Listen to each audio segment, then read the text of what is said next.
ঘটনাটা বলতে আমি কালকে নিয়ে আসি আর কি রুগীরে আমাদের গ্রামে মধুপুর হসপিটালে এডমিট ছিল একদিন।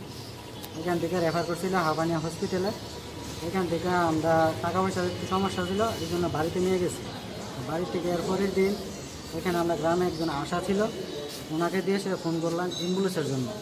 তো অ্যাম্বুলেন্স আইজিএম থেকে পাঠাইছে, পাঠানোর পরে আইজিএমে না নিয়ে জিবিতে আনছে। আনতে হয়তো আমরা মেডিসিনে নিয়ে আসছি। ওইখানে বলছে কি তোমরা গাড়িতে রাখো, রুগী নামাই না। তো ওইখানে গিয়ে কথা বললাম, ওইখান থেকে এখানে পাঠাইছে। এখানে পাঠানো হয়ে যাচ্ছে করোনার টেস্ট।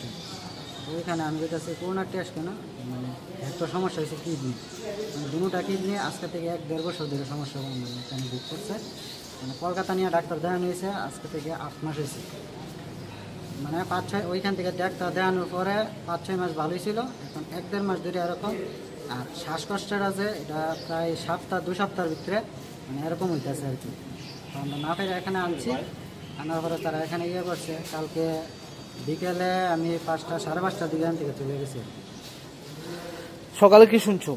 সকালে আমার এখান থেকে ফোন করে বলছে, আমি বাড়িতে ছিলাম, এখান থেকে ফোন করে বলছে এখানে রোগী নাকি হসপিটালের ভিতরে মারা গেছে আর কি। কিভাবে?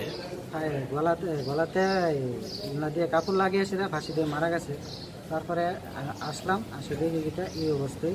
আচ্ছা, আপনার রোগী তো ভর্তি আসলো, অক্সিজেন কি লাগানো আসলো? না, অক্সিজেন লাগানো নেই। তো এই ভর্তি থাকা সত্ত্বেও এইভাবে ফালিয়ে রাখছে। আমি কালকে রাত্রে সকালে 11টার দিকে নিয়ে আসছি। ওখান থেকে ঘুরতে ঘুরতে তারা বলছে এখানে যাও ওখানে যাও। এখান থেকে ঘুরতে ঘুরতে শেষ মুহূর্তে ওইখানে ভর্তি করছে। ভর্তি করার পরে তারা ওষুধ কিচ্ছু দিচ্ছে না। মানে তারা শুধু ওইখানে একটা চেম্বারে ডাক্তারের কাছে নিয়ে গেছে, আগের ফিজিশিয়ান দেখছে, কলকাতার ফিজিশিয়ান দেখে বললো তো ওনার কিডনি সমস্যা হয়েছে, কিডনির থেকে ওটা হচ্ছে, তারপরে তো এখন যাও। তো ওখানে ডাক্তারের সঙ্গে বললাম, ডাক্তারের সঙ্গে কথা বলছি আমরা, পরে সিদ্ধান্ত। এবার আমি বাড়ি চলে গেছি। আর ওর ভাই যে আসছে ওই সময় বিকালে কাজ থেকে এখান থেকে কাজ সেরে আসলো। 8টার দিকে ফোন করলাম, ফোন করার পরে বললো কি ডাক্তার ওষুধ লেগেছে, 1700-1800 টাকার ওষুধ লেগেছে, 2-3টে ইঞ্জেকশন করেছে। কি বলবে আজকে এই যে ঘটনাটা হলো, এটা রাজ্যের প্রধান হসপিটাল জিবি হসপিটালে এটা এরকম একটা ওয়ার্ডের মধ্যে, কি বলবে কতটুকু? কি বলবো, এখন তো উনি এসেছে ডাক্তার দেখি কাজ করে, সারাদিন কাজ করে পরিশ্রম করে ক্লান্ত করে এসেছে। সারা রাত্র সদা অনিদ্রা করে কীভাবে থাকবে? ওনার মাও অসুস্থ আছে, ওনার মাও শরীরের ঠিক নেই। তারপরে তো ওখানে নার্স থাকবে, গার্ড থাকবে, ডাক্তার থাকবে, ওরা কী করছে ওই সময়?